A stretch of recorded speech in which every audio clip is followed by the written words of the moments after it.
St. Paul's Church, Bethany. 1876 to 1976. Both Bethany Village and St. Paul's, Bethany, had their beginnings after the pioneer period of Manvers Township. In the settlement era, Lifford and Balliduff seem to have been the chief centers. Bethany began in the golden middle years of Victoria's reign. Not only in Manvers Township, Durham County, Canada West, were hopes high. The whole British Empire lived in an atmosphere of rising expectations. Great new projects, railroads, steamships, tunnels, metal bridges, the new submarine cabal from Calais to Dover attested to British enterprise and British genius, as had the Great Exhibition of 1851. The Queen herself reigned a happy wife with her children still around her. In his Canada, Immigration and Colonization, the late Dr. Norman MacDonald of McMaster University wrote, railroad construction created an unparalleled demand for labor with high wages.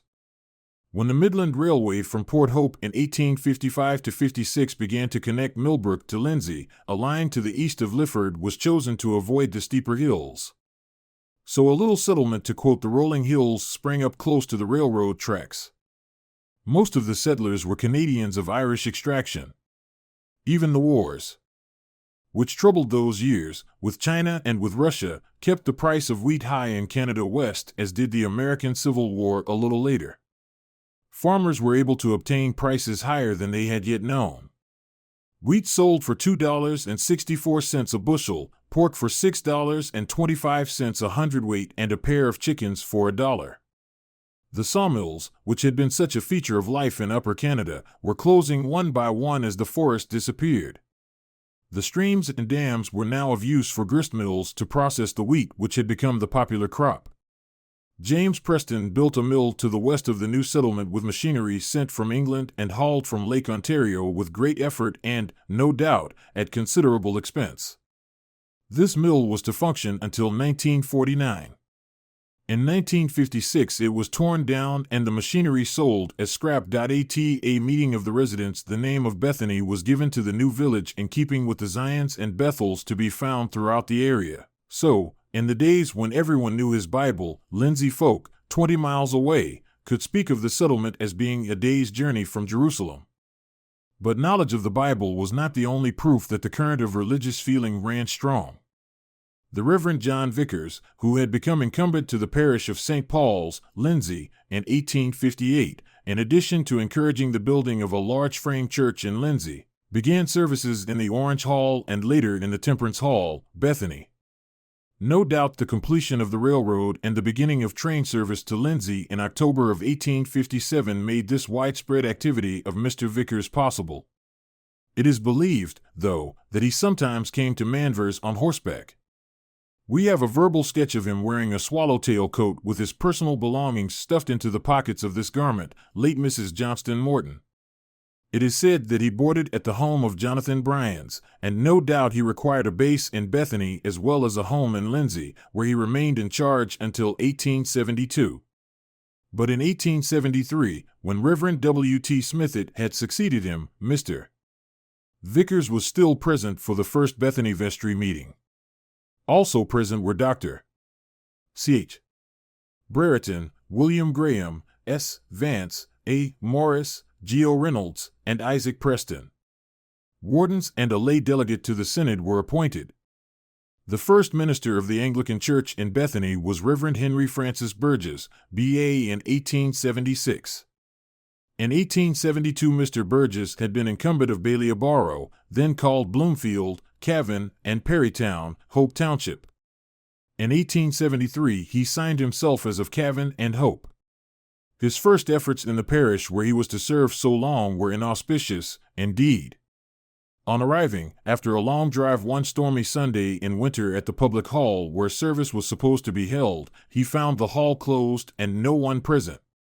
He drove on to Lifford. At St. Mary's he found the church closed and no one in attendance.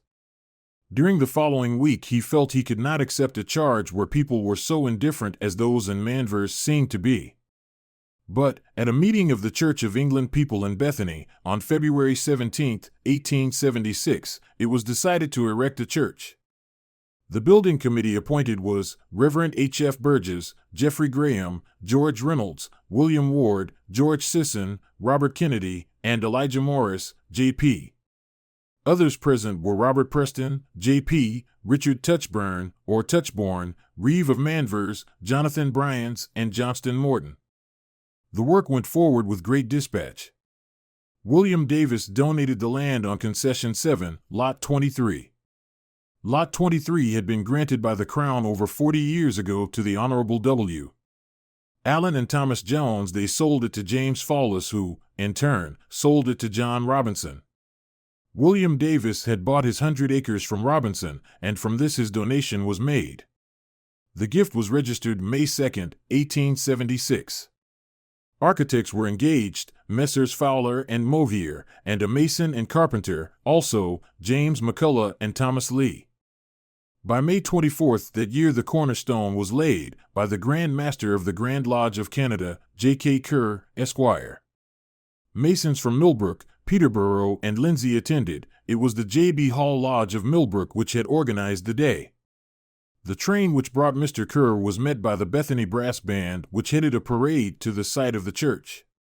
Sunday school children sang God Save the Queen, for it was her birthday. Under the stone was placed a scroll, which was read by Right Worthy Brother J.B. Trays, printed proceedings of the Grand Lodge for 1875, copies of newspapers, including the Manvers Standard, a number of silver and copper coins, and a shinplaster, as well as Mr. Burgess, Reverend Mr. Allen of Millbrook, Reverend R. H. Harris of Omemee, and Reverend C. W. Patterson of Port Hope, who had opened the ceremonies with prayer, were present. It was said by the Port Hope Times of May 31st that 150 persons had been well dined that day by the International Hotel of Bethany under Mr. and Mrs. J. W. Lang. The first service in the new church was held November 12th. The rural dean, the Reverend William Allen, preached from the text, "Whatsoever ye do, do it heartily, as unto the Lord and not unto men." He was assisted by Rev. Dr. Smithett of Lindsay, who in the afternoon read the litany and preached again in the evening to about 300 persons, though it was considered the morning congregation had been larger. That week every evening to and including Friday a service with sermon was held. Clergy taking part during the week were Creighton of Cartwright, Burkitt of Emily, Hannah of Perrytown, Hope, Davis of Millbrook, and Reverend Dr. O'Mara of Port Hope. It was reported that liberal collections were received. On Monday afternoon of St. Paul's first week there was a dinner followed by a concert given by the Mount Pleasant Band which attracted 500 to 600 persons. If these facts, reported by the Lindsay Post, seem incredible, remember that the average farm consisted of only 100 acres while many of 50 could still be found. The Victorian families on them were large, and their interests, pleasures, and entertainment were all local. The new edifice was in purely Gothic style with nave and chancel, tower and spire. Built of brick, the walls are pierced on both sides by double lancets. At the east and west ends there are triple lancets. From east to west the building is about 75 feet by a width of 38 feet. The roof of the nave and chancel is open with purlins. Corbels, rafters, and beams exposed. The woodwork of pine was oiled and left in its natural condition. In the gables are circular windows of stained glass. The original windows were, also, of stained glass. The tower was made 6 bricks thick. In 1903 a large bell was placed in it. The tone is B flat. The bell, shipped from Troy, USA, was bought by the pound. So well was the building constructed that no alteration or changes have ever been made. It had cost about $3,000. In 1879, at the Easter vestry meeting, the first sidesmen were appointed, Charles Reynolds and William White. In 1879, it was reported that there was now no debt on the church. The last payment of $107 had been made to Miss O'Brien in January of that year. Like Solomon, Mr. Burgess, having seen to a house for the Lord, now began a dwelling for himself. This first rectory was built alongside the Church of Timbers from the Glebe lands. These were lots 12 and 13 on Concession 5.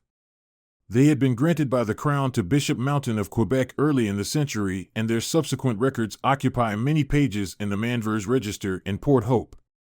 As of today, 1976, Lot 12 is owned by Lloyd Austin Fawless, who inherited it from Austin Whitfield Fawless, and the last entry for Lot 13 leaves it in the hands of the sheriff at Coburg.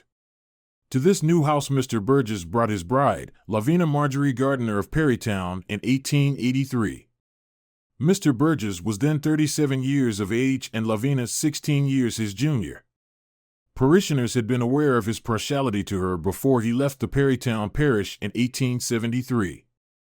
Reverend A.B. Chaffee of that parish married them, and Elizabeth Hancock, who later became Mrs. Thomas O'Brien, was the bridesmaid.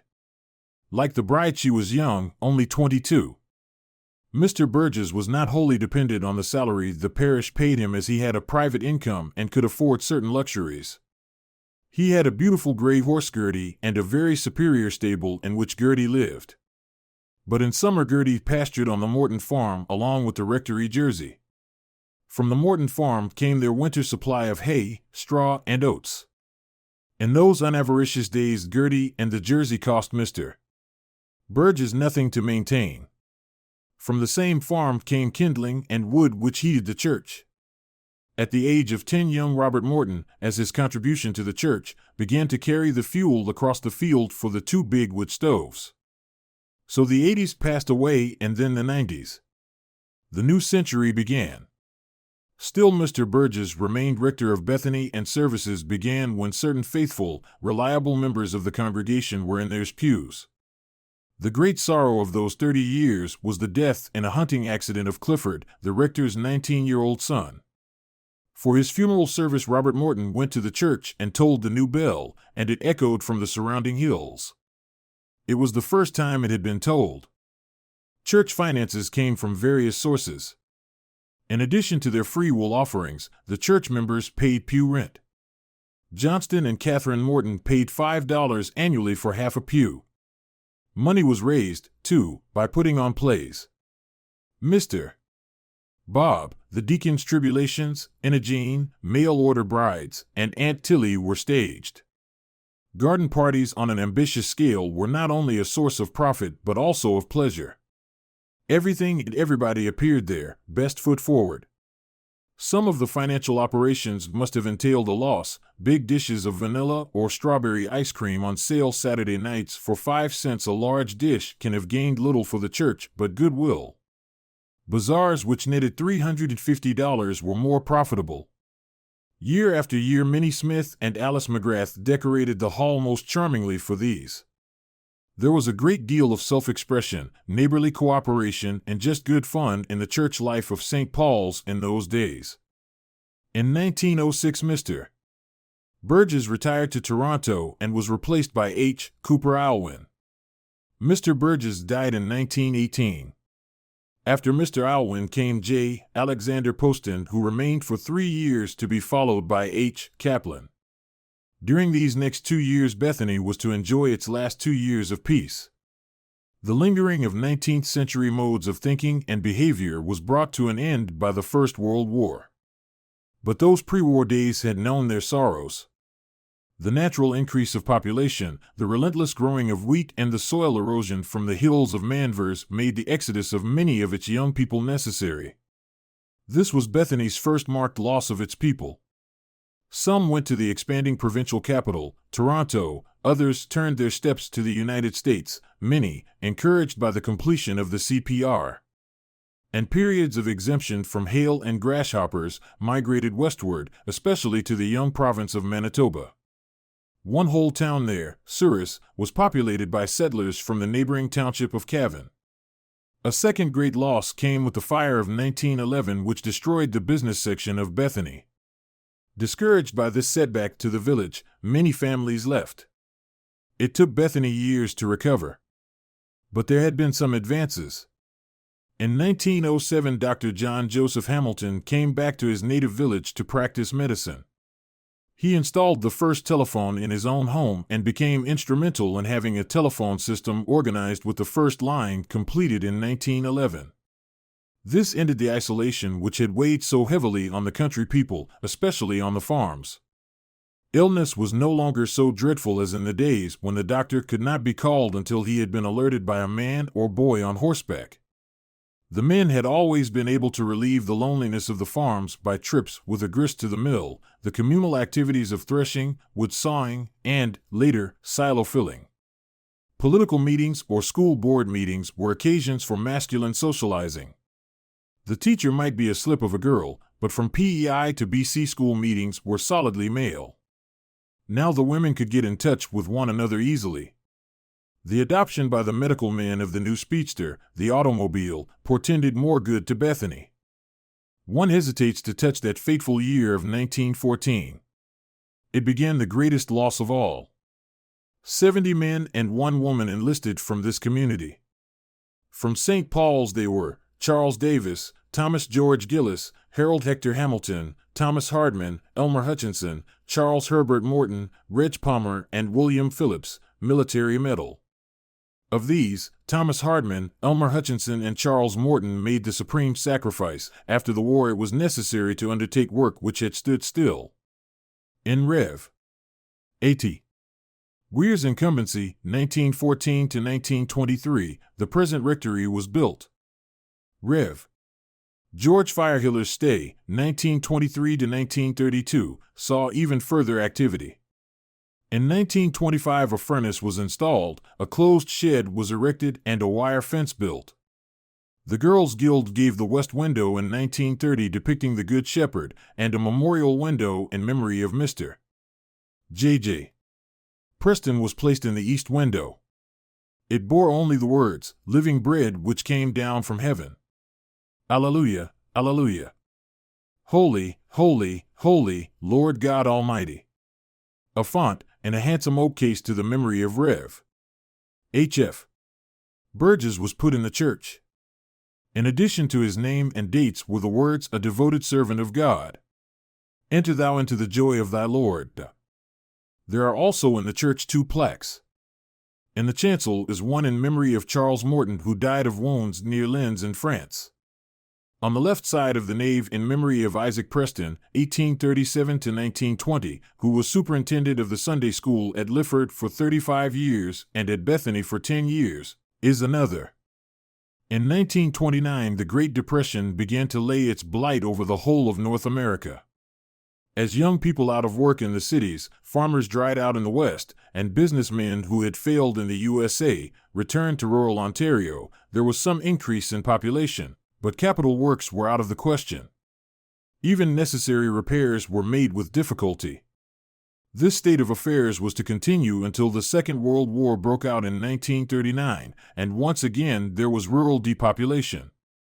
It was not patriotic to devote much to any cause but the war effort. Once again Bethany made a magnificent contribution. Even more men and women, too, enlisted in all services. 6 were killed. From St. Paul's those enlisting were Ronald Gillis, Charles Francis Hamilton, Ray Hayes, Gordon Jarvis, James Lemon, Howard Blakely Muckle, Charles Palmer, Jack Palmer, Reg Palmer, William Phillips, M.M., Wilfred Saunders, Douglas Smelt, George Smith, Gordon H. Smith, Jack Smith, W. Gordon Smith, Bruce Stevenson, and Richard David Masters. None of these died. Manvers Red Cross undertook a strenuous program which was recognized as outstanding by the Ontario Commissioner of Red Cross when he came in 1947 to thank the branch for its work. On Armistice Day, November 11, 1965, the Manvers Township War Memorial was dedicated at Bethany to the honor of the men and women who served 1914 to 18 and 1939 to 45 and gave their lives in so doing. Again the parish drew a deep breath. There was much to be done. Times were changing. New families were moving in, new houses were being built, a half-mile of them along 7A, for highways 35 and 115 made a daily drive to Peterborough, Oshawa, or Toronto quite feasible. The little trees from Orono Reforestation Nursery, established in 1922, were now hiding the worst errors of the Victorians. Deer, which even the oldest inhabitant could not remember having seen there in the past, were now appearing in the hollows of outlying farms. Thanks to the building of chalets and ski tows, Bethany was becoming a ski resort within easy reach of several cities. Rev. T.S. Galt and Rev. G. E. Meads between them spent 13 years in Bethany, and much was accomplished. The Sunday school was reorganized. $1,000 was spent on improvements, an electric blower for the organ and a new furnace were bought. Another $149 was spent for new eavesdropping. A new choir room came into being, and, in 1952, the choir was robed for the first time. The next year, the north side of the church and the rectory were reshingled and screens were placed in the tower. All over Canada, church sheds were being torn down, for not even in winter did anybody now drive a horse. Bethany, wiser than most, transformed its shed into a parish hall. A new cement floor was poured, with Tom Morton packing it in with his tractor. All night long Mrs. Meads doled out hot coffee to the workers. A fully equipped kitchen, facilities for games and space for any activity, even dancing, makes St. Paul's Hall a community center as well as a parish hall. About 3 years ago, St. Paul's, Bethany, and its sister churches joined the parish of Cavan.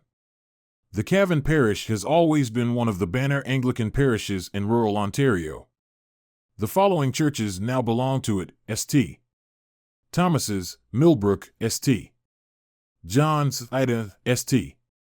Mary's, Lifford, Christchurch, Ballyabaro, St. Paul's, Bethany, and Trinity the Marsh, which was reopened between the wars.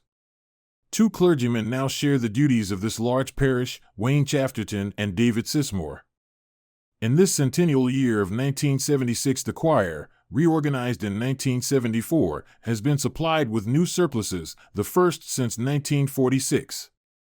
Funds are being augmented by teas, bake sales, and the sale of stationery, notepaper carrying a beautiful sketch of the dear old church. If the men and women of 1876 are aware, they must note that nothing has been defaced. Much has been preserved, and faithful and devoted souls have augmented what was so well done and beautifully begun 100 years ago. The Queen's birthday in Bethany, 1876, laying the foundation stone of St. Paul's Church with Masonic honors. Large assemblage of Freemasons. Wednesday last beheld one of the largest gatherings, we presume, which has ever taken place in the prosperous little village of Bethany. The occasion was the laying of the cornerstone of St. Paul's Church by the most worshipful, the Grand Master of the Grand Lodge of Canada, A.F. and A.M., J.K. Kerr, ESQ, of Toronto, assisted by a large number of prominent members of the fraternity from Port Hope, Peterborough, Lindsay, and nearly the whole of J.B. Hall Lodge, Millbrook, at whose instance the demonstration was got up. The little village was gaily decorated with flags and bunting, and presented, together with its gathering of masculine force and feminine beauty, quite a gala-day appearance, as the train bearing the Grand Master and visitors drew up at the station of the Midland Railway. As soon as the work of disembarkation was accomplished to the satisfaction of everyone, with the exception of those few who, in their haste, had left articles on the train, now speeding on its way toward the north, the members of the craft gathered in the town hall, which had been prepared for their reception, where the Grand Lodge was opened in ample form by the Grand Master, with the following brethren acting as Grand Officers: G.M. M.W. Bro. J.K. Kerr, D.G.M. R.W. Bro. J. Wright, DDGM, Ontario DIST R.W. Bro. E. Peplow, January, GSW R.W. Bro. R. Kincaid, M.D., G.J.W. W. Bro. R.J. Winch, G. Chaplain, Rev. Bro. C.W.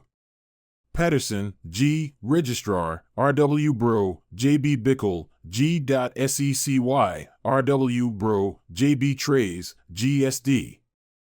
W. Bro. Dr. Turner, G.J.D.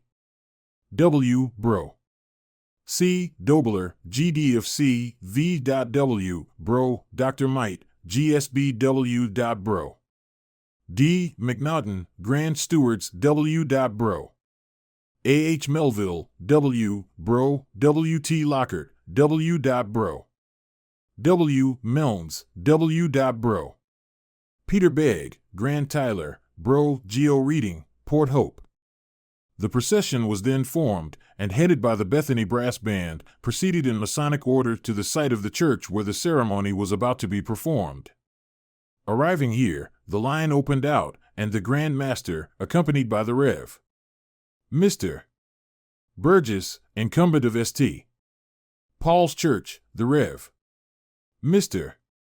Allen, of Millbrook, and the acting members of the Grand Lodge passed through, the brethren falling in behind, while the Sunday school children, led by Mr. Windlow, sang God Save the Queen as it halted. Upon ascending the raised platform and preparatory to commencing the impressive ceremonies, the Grand Master addressed those who assembled as follows.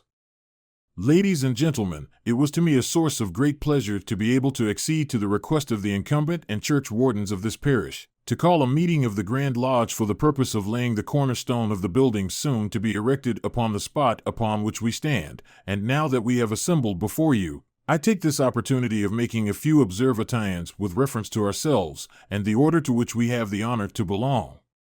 We are Masons, free and accepted, and it may not be out of place for me to say a word or two regarding our tenets and the characteristics which distinguish us from the rest of the world.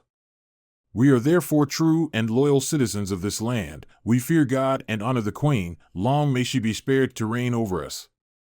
Cheers. We are united and bound together by ties of universal brotherhood and benevolence, and it is our great and lofty aim to elevate the moral character of mankind. It may not be amiss to inform you that the ceremony we are about to perform is one of great antiquity. We have good reasons for knowing that the cornerstone of the first Jewish temple was laid by King Solomon with peculiar ceremonies, and also that at its dedication, ceremonies of a Masonic character were conducted. You will also remember that after that first temple had been completed, in course of time, the Jews, who had offended the Most High by their sinfulness and desertion of him, were, as a punishment, carried into captivity.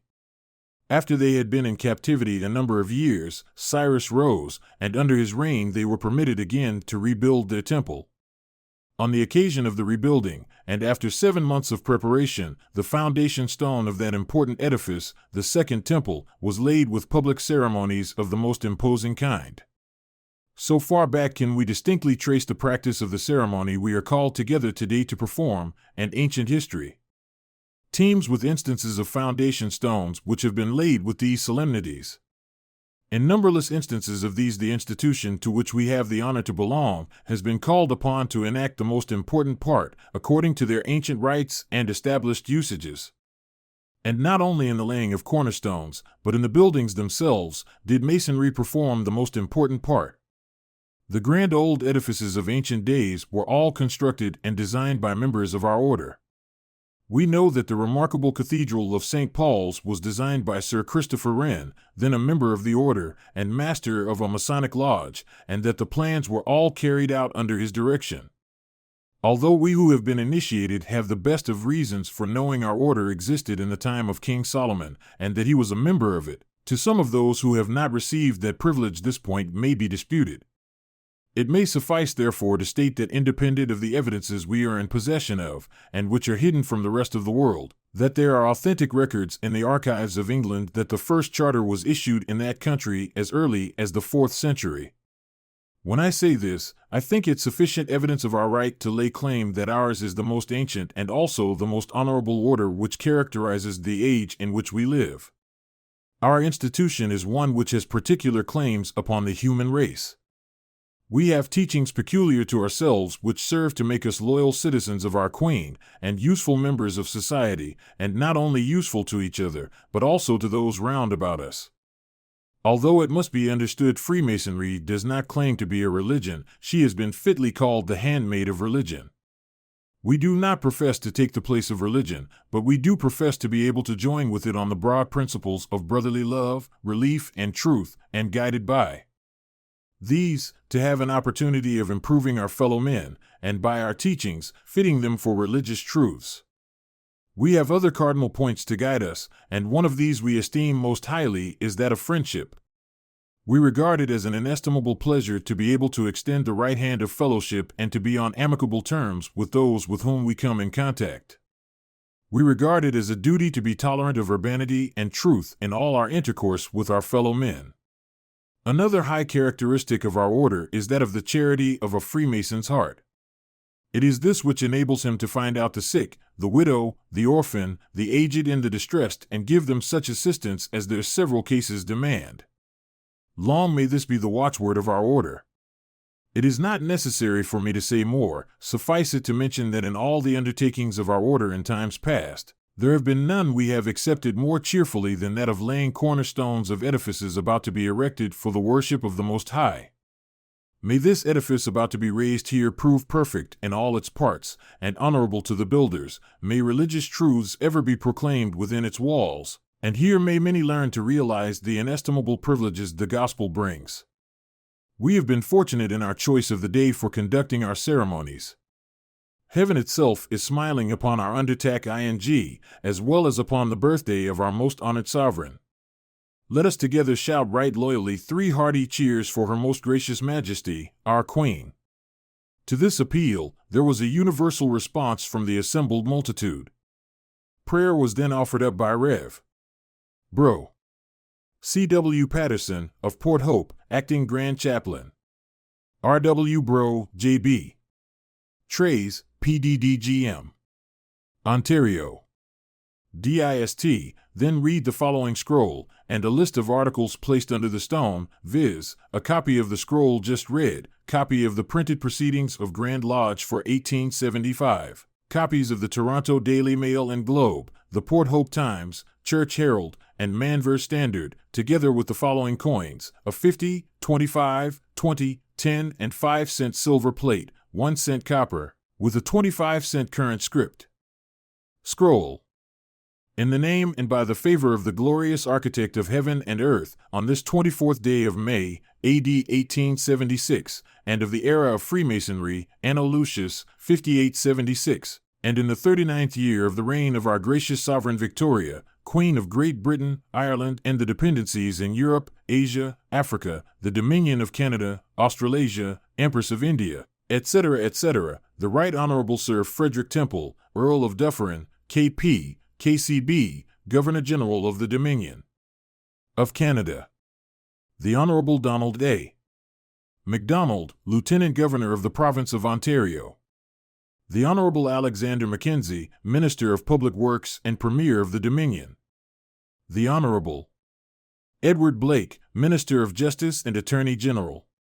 This cornerstone of St. Paul's Church, Bethany, Ontario, was laid by M.W. Brother James K. Kerr, ESQ, QC, Grand Master of the Grand Lodge of A.F. and A.M. Masons of Canada, assisted by R.W.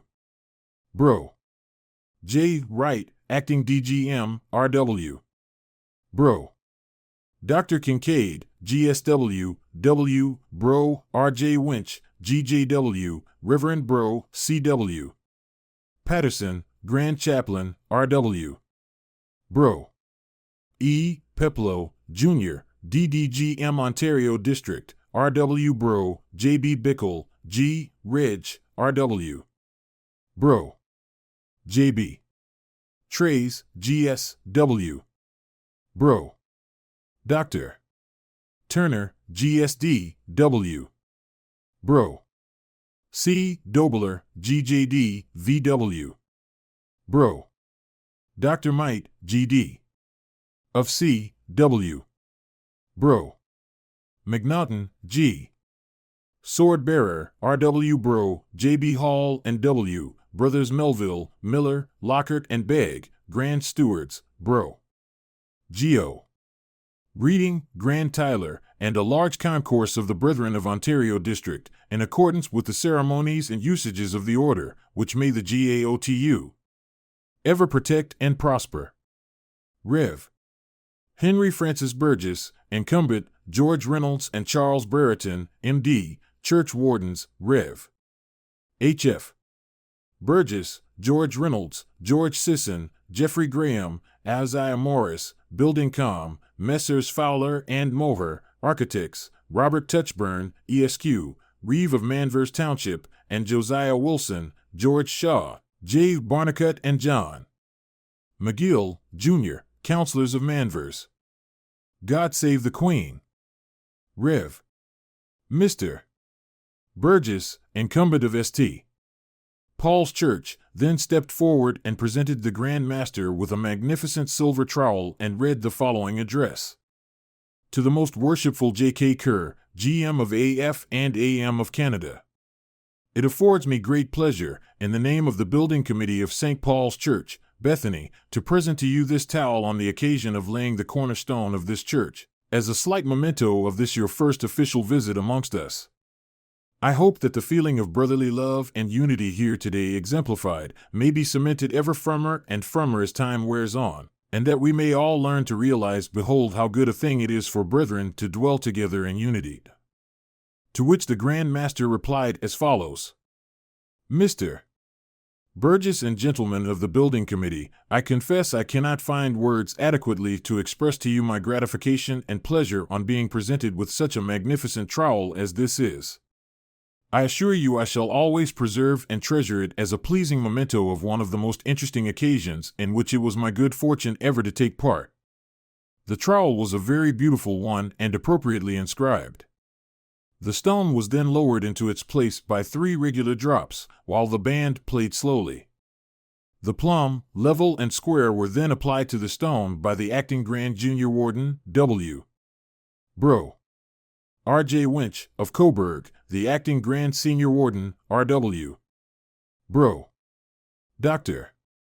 Kincaid of Peterborough, and the acting Deputy Grand Master, R.W. Bro. J. Wright, PDDGM of Port Hope, and it was ascertained that the craftsmen had done their duty. Corn, wine, and oil were then poured on the stone by the M.W. the Grand Master as symbols of joy, peace, and plenty. The plans and the specifications were inspected, when the Grand Master, addressing Reverend Mr. Burgess and the Building Committee, said, Reverend Sir, and gentlemen of the Building Committee, we have now completed our labors, and have great pleasure in handing these plans over to you, with a hope that this edifice may be completed in perfection, that no harm may befall the workmen engaged in its erection, and that you may be spared to see all the expectations now entertained of it realized. May we all look back with feelings of pleasure and gratification to the part we have taken in these proceedings today. After the completion of the ceremony of laying the cornerstone, short and appropriate addresses, suitable to the occasion, were delivered by the Rev.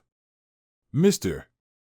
Allen of Millbrook, Reverend Bro. Harris of Omemmy, Reverend Mr. Burgess of Bethany, also by R.W. Bro. Dr. Kincaid of Peterborough. The procession then reformed and proceeded back to the room from whence they started, where a dinner was awaiting them, of which they partook heartily, the march which they had giving zest to their appetites. J.B. Hall Lodge, Millbrook, under whose auspices the arrangements were made, has every reason to feel proud at the very successful turnout and the manner in which the whole of the proceedings were conducted. M.B. Bro. Kerr is an able, eloquent speaker, who readily makes himself at home with his audience, and he was particularly happy in his choice of language on this occasion, and we trust to be able to secure his services in this district again, ere his term of office expires. It would be unfair to close this report without giving great praise to the Bethany brethren for the kindness and attention paid to their visitors on this occasion. Mr. J.W. Lang, of the International Hotel, is also deserving of credit for the manner in which he and his good lady prepared so sumptuous a dinner for so large a number. Dinner had been ordered for 60, that being the number expected, but when about 150 put in an appearance, they were not in the least dismayed, but went promptly to work to make ample provision for all, and by the time the ceremony was over, and the members of the craft assembled for dinner, the magnificently spread tables, filled with the choicest viands, contained sufficient of the best of meats and delicacies to feed an army. It was such a spread as one might expect to find in a large place, but certainly unlooked for in a small village like Bethany, and Mr. and Mrs. Lang in providing it have won great credit for their hotel. The above account of the laying of the cornerstone of St. Paul's Anglican Church is copied from the Port Hope Times, issue of May 31, 1876. Bethany. New Anglican Church. St. Paul's Church in this village was opened for public service on Sunday, November 12, 1876, by the Reverend Rural Dean Allen, assisted by the Reverend R. Smithett. At morning prayer, Reverend Mr. Allen preached to a crowded assembly of nearly 400 persons from Colossians. Whatsoever ye do, do it heartily, as unto the Lord and not unto men. It was a most instructive, pertinent, and suitable discourse. At 2:30 p.m. after litany service, the Reverend Dr. Smith had delivered an appropriate sermon to an immense congregation from Genesis. How dreadful is this place! This is none other than the house of God and the gate of heaven. At 6:30 p.m. Dr. Smith had again preached from Haggai, I will fill this house with glory, saith the Lord of hosts, and from Revelation, I saw no temple therein, shewing forth the beginning and the end of dispensation, and the visible church's agency in fulfilling it. The congregation, although not so crowded, must have numbered on this occasion over 300. Large contributions were made at all services. Great credit is due to the Rev. Mr. Burgess, the incumbent of Manvers, for the energy and taste he has displayed in erecting so substantial and beautiful house for worship in so short a period. The building, when completed and furnished, will cost about $3,000, of which nearly $2,400 is provided for, and we have little doubt of the balance soon forthcoming. On Monday noon, divine service was again solemnized in the church. The Revs. Messrs. Smithett, Harris of Omemmy, Creighton of Cartwright, Hannah of Perrytown, Burkett of Emily, and Burgess taking part. At 3 p.m. on Monday, a dinner was held in the Temperance Hall, the Mount Pleasant Band being in attendance, of which during nearly 3 hours at the tables, between 500 to 600 persons partook. On the same evening, addresses were delivered in the church by the Rev. Incumbent and Messrs. Creighton, Harris, Davis, of Millbrook, rural deans Allen and Smithett, on which occasion a large congregation was gathered and a liberal collection made. On Tuesday evening, mission service was inaugurated by Reverend Rural Dean Allen and C.W. Patterson of Port Hope. On Wednesday evening, the addresses were by the Reverend Dr. O'Mara of Port Hope and Mr. Davis. On Thursday evening, the Reverend Dr. Smithett and Mr. Hannah conducted the mission, and on Friday evening it will be closed by the Reverend Rural Dean Allen and Mr. Harris. The discourses and appeals of the week have been of a practical and devotional character, serving, we hope, to alarm the careless, counsel the awakened, and comfort the believer. The above account of the opening services of St. Paul's Church is copied from the Lindsay Post, November 1876. List of rectors. 1872 to 1875 Reverend John Vickers. 1876 to 1906 Reverend Henry Francis Burgess. 1906 to 1908 Reverend H. Cooper Alwyn. 1909 to 1912 Reverend J. Alexander Poston. 1912 to 1914 Reverend H. Kaplan. Percy Lamb, a student. 1914 to 1923 Reverend A.T. Weir. 1923 to 1932 Reverend George E. Fearheller. 1932 to 1939 Reverend Alfred R. Holden. 1940 to 1947 Reverend J.J. E. Mason. 1947 to 1956 Reverend T.S. Galt. 1956 to 1960 Reverend G. E. Meads. 1960 to 1961 Rev. W. J. Evans. 1961 to 1964 Rev. R. C. Rose. 1964 to 1967 Reverend A. Allerton. 1967 to 1972 Reverend K. Adams. 1972 to 1973 Van L. Ashcroft. 1974 to 1976 Reverend Messrs. Blow and Sismore. 1976 Reverend Messrs. Sismore and Chatterton. Some biographical notes. Reverend Henry Francis Burgess, 1838 to 1918, was the first incumbent of St. Paul's, Bethany. He was the son of a clergyman, Henry Burgess, who emigrated from England in 1833. His mother was Harriet Frances Cartwright Hughes. They lived in Three Rivers and later in Hochelaga. Other children were Alice, Annaretta, Isabella, Ada, and John. Henry Francis attended Lennoxville University and received his B.A. in 1867. In 1868 he was ordained a deacon and was priest in 1875. He was first appointed missioner at Perrytown in Hope Township and then at Bethany in Manvers, where he succeeded Reverend J. Vickers of Lindsay in the work. St. Paul's Bethany was built in 1876 and the first rectory in 1878. In 1883, Mr. Burgess married Lavina Marjorie Gardiner. They had 3 children, Ada, Clifford, and Henry. In 1906, after 30 years in Bethany, Mr. and Mrs. Burgess went to Toronto. Lavina died September 21, 1918, and he on the 10th of November. Reverend H. Kaplan, a Russian Jew, who was here a short time, boarded with the Twigs. He is remembered for his cleverness, his love of argument, and his fondness for lettuces. He used to come to Bethany for the weekend from Toronto, changing trains at Millbrook. On one occasion, when he missed his train, he was heard to say, "That is how fools learn." Percy Lamb, a student, took the services here, probably the summer of 1914. He was a Lindsay boy who was studying at Trinity. He married a Miss Lee and lived in Leaside for the whole of his ministry. The parish hall there is named in his honor. Alexander T. Weir was born and raised on a farm in Ontario, not very far from Collingwood. He farmed with his father until the ministry called him. He attended Trinity College, Toronto. In 1914, he was ordained a deacon, married Eleanor Smith, and took charge of the Bethany parish. He had 2 children, Audrey, who became a teacher, and Charlie, who became a biologist with the Ontario government. Outside of the church, his great interest was sound academic education. His hobbies were those connected with a fishing rod, a rifle, and a hammer and saw. In 1923, he moved 12 miles from Bethany to Omemee, where he was rector until his untimely death at age 53, after a prolonged illness. Reverend George Edgar Fearheller was born in Newmarket April 4, 1870.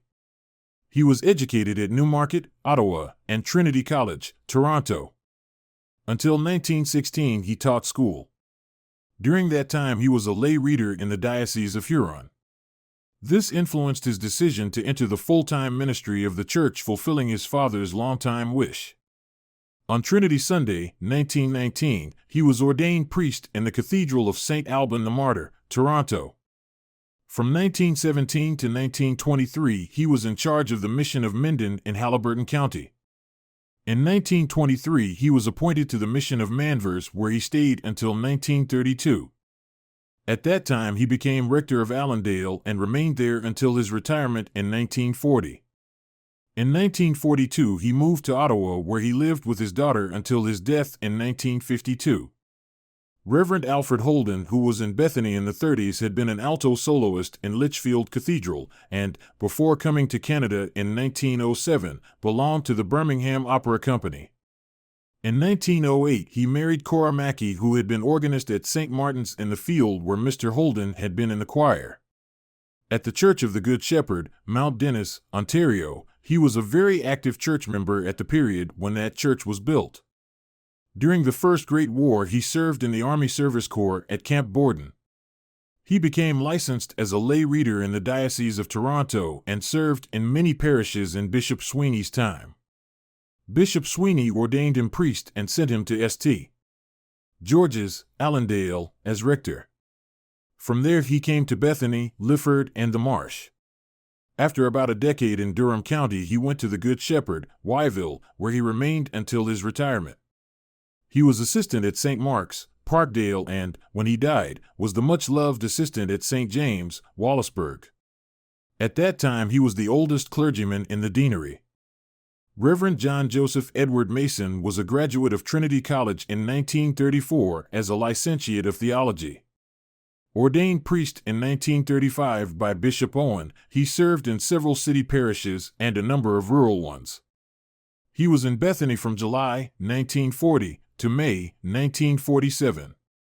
His last parish was Kinmount, where he retired in 1968. He is now resident in Weston, Ontario. Thomas Soames Galt was born in De Toronto, July 14, 1900. He graduated from Trinity College, 1924, was ordained a deacon in 1924, and was priest in Montreal in 1925. He served in Christ Church Cathedral in that city and then as assistant curate in St. Simon's and later in St. Clement's, Toronto. In 1932 he was in charge of the Washago Mission, from where he went as incumbent to St. George's, Peterborough. From there he exchanged parishes with the rector of Campbellford. From 1942 to 1946 he was a chaplain in the Canadian Army and served overseas. In 1947 he came to Manvers, where he remained until 1955. In that year he became rector of the combined parishes of Fenelon Falls and Coboconk until 1959. He died August 25th of that year.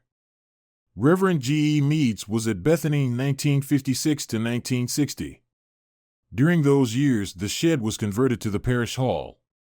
Reverend W. J. Evans spent 1960 to 61 in Manvers. His stay is remembered as a time of great musical activity. Both he and his wife, who served as organist, were accomplished musicians. St. Paul's even enjoyed a visit from the great Dr. Healy Willan and some of his choir. Bethany was then the center for plainsong in the eastern part of Toronto Diocese.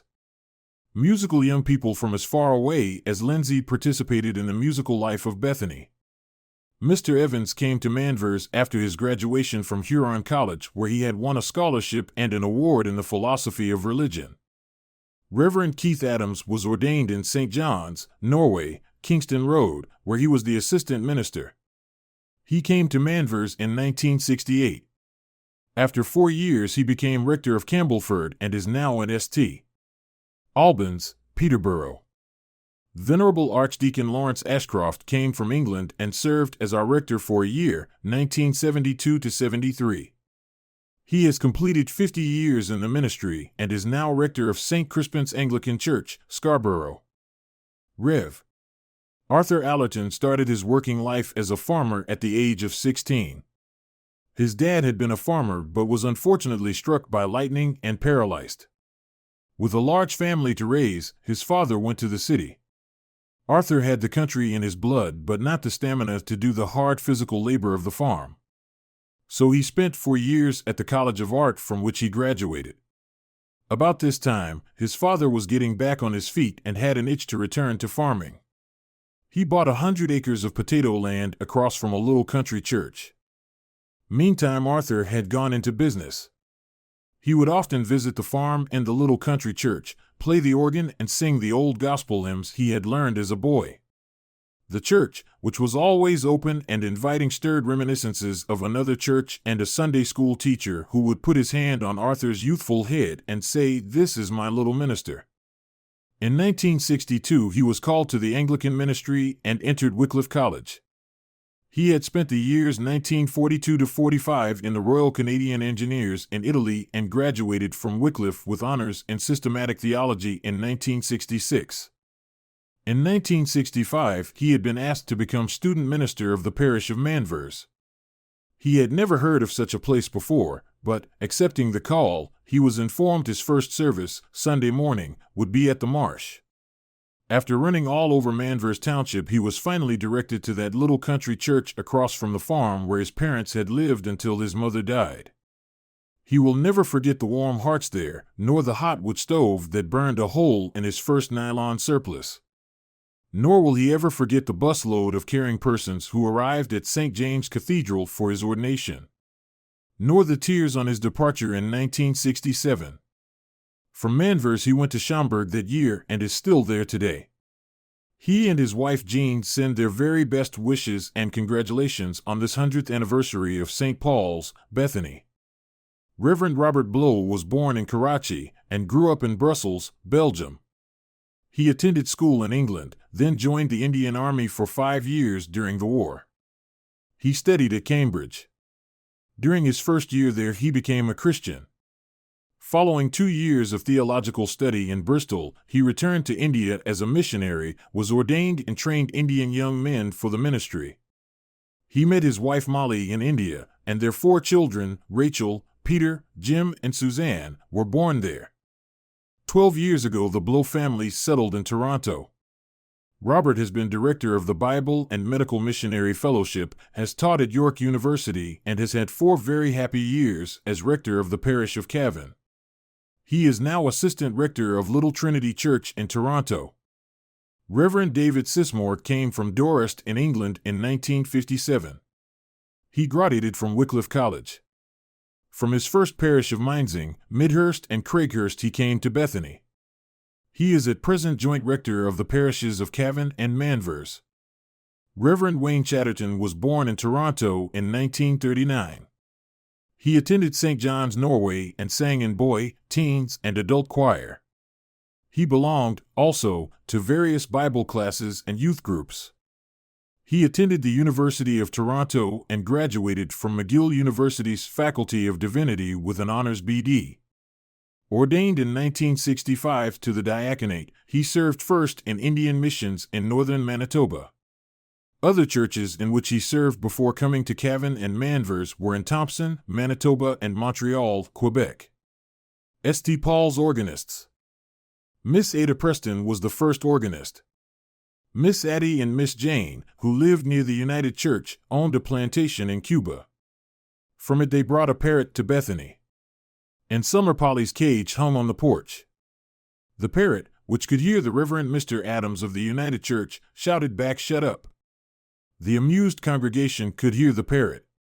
Miss Addie and Miss Jane were at St. Paul's at the other end of the village. So they knew nothing of Polly's misbehavior. Sarah Kennedy Johnston was the second organist. Alice Morton at 14 was the third. The young organist, being scared, played at a furious rate. The boys at the back kept time audibly. Next came Mrs. David Cairns, Alice Riley Turnbull, Mrs. H. H. Riley, Carl Monk, Robert Sisson, Alice Morton McGrath for a second term, 35 years in all. They were followed by James Gay, the school music supervisor, in 1953, Mrs. Walter Evans, Mrs. Reginald Rose, Mrs. Carl Smith, and Mrs. Helen Fry. St. Paul's organ. The original owner of our organ was Stanley D. Webb, for many years organist of the Church of the Epiphany, Toronto. He bought it from Heinzmann's about 1920 to practice on. When he moved into an apartment, he had no room for the organ and sold it. St. Paul's had appointed Alice McGrath to choose an organ, and this was the one she selected. In 1950 it was made electrically operated. In 1959 Mr. Webb was in Bethany visiting his daughter Mary, wife of the United Church minister, Bill Duff. He was delighted to once again play his beloved organ. The famous organist, George Mabey of St. George's Cathedral, Kingston, was organist in St. Paul's for Winifred Nesbitt's funeral. What resulted was beautiful. One of those present remarked what a difference the artist makes. For several years the tenor section was missing in the choir. Tom Morton filled the gap with his B-flat trombone, playing 1.5 notes higher than what was written in the hymn and chant books. It blended well with the organ. In 1968, on Palm Sunday, in the middle of a special cantata, S.D. Webb had just looked over at the soprano soloist to make sure she was ready with her entry when he collapsed on the keys and died instantly. It was a beautiful departure for the first owner of our organ, but a shock to everyone else. St. Paul's bell. The bell of B-flat tone was bought by the pound in 1903 from Troy, USA. The first time it was tolled was in January 1905 for Clifford, the 19-year-old son of Reverend H. F. Burgess. The hangings. The red hangings were designed by May Sherman of Hawkesbury, the teacher in the junior room in SS 15, Manvers. They were embroidered by Alice McGrath. The white hangings were made and embroidered by the Sisters of St. John and given by the Girls' Guild about 1932. The green hangings were purchased during the 50s and the Reverend Mr. Mead's time. St. Paul's lighting. Coal oil lamps were used until about 1920. In Mr. Weir's time Coleman lights were installed. These burned a naphtha gas of high grade. Mantles were lit when the gas was pumped up by a long rod with a hook on it. These were used until hydro was available about 1925 when Mr. Fearheller was rector. Gifts. The west window was given in 1930 by the Girls' Guild. The window at the font on the north side was given in memory of J. J. Preston. The windows in the chancel were given by the choir. The brass cross and vases were given by Mrs. Lemuel Patterson, grandmother of Winifred Strong, about 1930. The sterling bread box was given by Mrs. Ida Karskanen as a thanksgiving for restoration of health. The alms basin was given by Ina Gribble in memory of Alan Gribble. The prayer desk and book were given by Ina Gribble in memory of her mother, Alice McGrath, and her sister, May McGrath, in 1954. The brass collection plates were given by Mrs. May Buller in memory of her parents, Charles and Catherine Reynolds. The church flag was given by Mrs. Ruby Reynolds in 1976. Tradition says that the lectern, our finest piece of church furniture, came from Quebec. Marriage records. The Reverend H.F. Burge's last entry in the record in 1906 is the marriage of Lily McKinnon to Bud Price. It is believed that the marriage of Lila Gillis to John Smith in 1900 was the first wedding in the church. Excerpts from the minutes of The Girls' Guild. Bethany, March 14, 1908. The junior branch of St. Paul's Bethany Women's Auxiliary met today at 3:00 in Mrs. Alwyn's house. Mrs. Swanson and 6 juniors were present. The superintendent opened the meeting as usual with prayer and the singing of a hymn. Mr. Alwyn spoke to the meeting about the bail that was sent from this parish and all the nice things that were in it. He also talked about the mission box and said that, even if the members could not attend each meeting, they could all give 1 cent a month. If 25 of the members each give 1 cent a month, at the end of the year there will be $3 in the box. This time there was only $1.07, but Mr. Alwyn made it up to $2.50. Of this, $2 was for the Lighton Hospital and 50 cents for Miss Strickland. The meeting worked at a log cabin quilt. Mrs. Alwyn taught the meeting 1 verse of a new hymn. The meeting closed at 5:00. Bethany, January 25, 1908. Junior WA met at 3:00 in Mrs. Alwyn's house. The following were present: Pearl Twigg, Helen and Kathleen Woods, Ina McGrath, Hetty Lewin, Nita Coulter, Mabel and Alice Smith, Constance Cole and Laura Morton. We all worked at the quilt blocks. Mr. Alwyn gave an address on New Zealand. The first one to discover this island was a Dutchman, then Captain Cook. The natives were very kind to him. The population of New Zealand is about 500,000, mostly Maoris who are a very strong and vigorous class and, before they were civilized, ate human flesh. The white man brought the gospel to the Maoris and they are now great Christians. New Zealand is a very attractive island and all kinds of plants and shrubs grow there. The meeting opened with prayer and the singing of a hymn and closed in the same way. St. Paul's Garden Party. Just before school was over every June there used to be the garden party on Johnston Morton's farm. How we children hurried down the hill from school through the village and across the front field to see what had been accomplished that day. Down below the firs, tall even then, was a stage in new lumber built by the Cairns brothers and the Morton brothers, all 4 older boys. Men and girls were busy as we approached the house tying up the Japanese lanterns which would glow once night came and the candles were lit. Down in the orchard on the northeast side, Willie Griffin had seen to the setting up of the tables. Each side of the tables, planks and blocks of wood were there for sitting down. In the summer kitchen some of the food was already there in big baskets covered with white towels. After admiring all this I hustled upstairs to dress. Mother helped me with my hair which was braided into a coronet on top of my head with masses of hair falling in waves down my back. As she left me, she warned me not to forget my pinafore. The first table was at 5:30. I was glad there was space for me as I did not want to miss any of the ball game in the south field.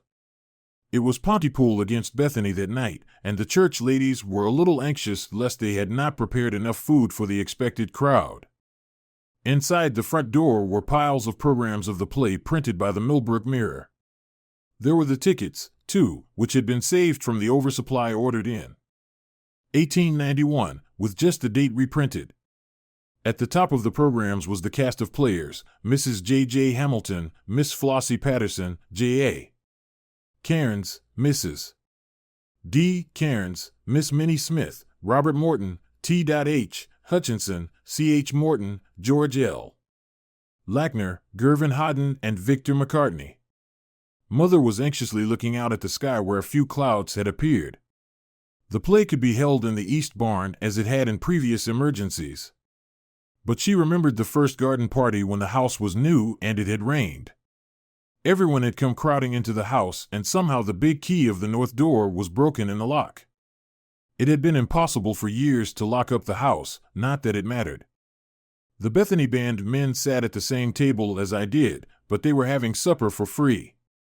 Here are some of the things on the menu: potato salad, ham, every kind of homemade pickle, layer cakes of every description, pies, and cream puffs. I was glad it was Friday night so that I would be home next day for the cleaning up, which was almost as good as the garden party itself. Picnics. In 1976, and for some years before, potluck suppers have been in fashion. Away back around 1914, there was a different version of these. St. Paul's Sunday School, for instance, would have a picnic in Graham's Field by Pigeon Creek. Each family brought its own utensils and food, spread it out on a linen cloth on the grass, and hobnobbed with all the other families round about. As well as the good food, there were, of course, numerous games and races. One summer there was a very special Sunday school picnic. A special Grand Trunk train took us from Bethany to Lakefield. The Morton family had packed a huge basket of food, roast chicken and so forth, for the boys had asked Mother to put in some extra. There were some who had no one to bring food for them. But, alas, the huge basket of food was left in the station at Bethany. Each fellow thought the other one had put it on the train. When we disembarked at Lakefield to board the steamer for the cruise of Stony Lake, no food. The Morton family was the laughingstock for the day. Fun was poked at them from all directions. We really fared extremely well, however. Everybody fed us. I never ate so much in my life. Folks are wonderful. They did everything to help the Mortons try to forget how disgusted they were with themselves. When we returned to Bethany that evening, there was the huge basket of food in the station, just where it had been left. Rector's letter. Dear parishioners, I take this opportunity to express my appreciation to the wardens and all the members of the congregation whose faithful and devoted labors have enabled us to go forward in the Master's name. We suffered a deep loss in the removal from the parish of two of our members, Mr. and Mrs. R.R. Wood. Their love of the church and love for people made for them a valuable place in our midst. We wish them health and happiness in their new home. Two events of outstanding importance took place during the year. The Sunday School was reorganized and given a new lease of life under the capable leadership of Mr. H.F. Rayson and a loyal and willing band of teachers and officers. Also, a junior auxiliary was brought into being and given a splendid start by Mrs. J.J. Hamilton. Under the leadership of Mrs. H.F. Rayson and Mrs. Mervyn Smith, we wish the new organization long and useful life. As this is a mission or aided parish, I would like you to know my salary. From Mission Fund $750, Clergy Trust Fund $240, St. Paul's $576, St. Mary's $300, Trinity $112.92, total $1,978.92. The work of this parish is our work. Everyone has some responsibility. Thomas S. Galt, Rector.